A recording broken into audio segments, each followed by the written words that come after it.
belajarnya kalau dari visual lebih terbantu ya. Nomor 6, bagaimana keterlibatan orang tua Anda secara khusus mengalami proses pembelajaran bahasa Inggris Anda? Buat orang tua sih support aja kak. Pertama yang balik ke pertanyaan awal tadi yang dimana orang tua membantu buat kita mengakses belajar entah itu dari buku ataupun gadget. Berarti tindakan yang dilakukan orang tua kalau membantu sampai sekarang Support. Nomor 7, bagaimana Anda menggunakan strategi kognitif seperti ringkasan atau power mnemonic untuk mengingat informasi bahasa Inggris?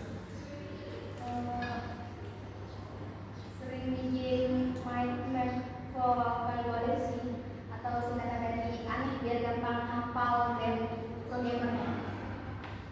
Berarti dicatat gitu ya kak? Itu efektif banget nggak buat kamu? Bisa sih kalau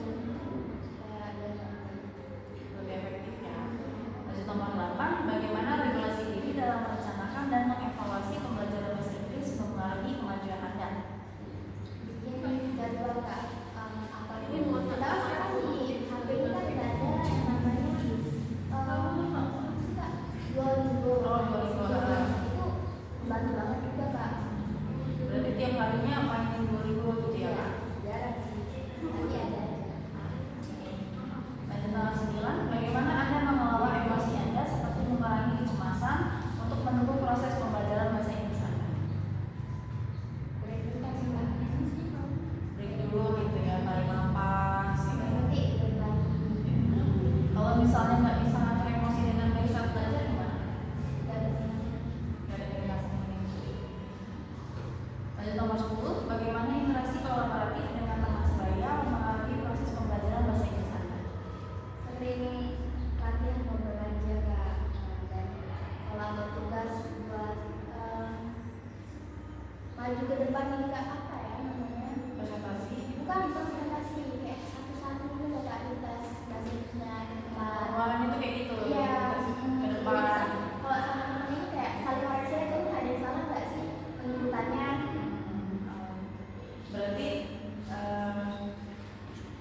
ada cerita pengalaman positif nggak Kak, dari kerja bareng sama teman gitu? Ada sih kak, paling cuma kayak saling koreksi gitu. Karena kan kalau tugasnya kan individu kan, kayaknya beli aja, kayak Kelompok belum ada ya? belum. Oke, nomor 11, bagaimana alat digital dan aplikasi meningkatkan proses pembelajaran bahasa Inggris Anda? Alat digital ya. Aplikasi Aplikasi itu sama Duolingo itu kak. aplikasi sama Duolingo. Paling suka yang Aplikasi itu sama Duolingo. oh YouTube ya. Ya. Aplikasi YouTube sama Duolingo. Di antara dua itu yang paling suka apa? Yang paling gampangnya sih ya, udah Duolingo kenapa? karena kan udah ada basic-basicnya gitu juga kan kita tahu sedikit lah kalau di Duolingo itu. Mungkin kalau di YouTube juga lebih enak kak. Berarti suka Duolingo gara-gara enak karena basic-basic gitu ya. Kalau di YouTube sebenarnya udah ada basic-basicnya sih, tapi kayaknya kurang gitu. Nah, karena banyak yang dieksplor nanti ke Isra kali ya. Oke Kak, cukup pertanyaannya. Terima kasih. Saya akhiri. Wassalamualaikum warahmatullahi wabarakatuh. Kamu ulang.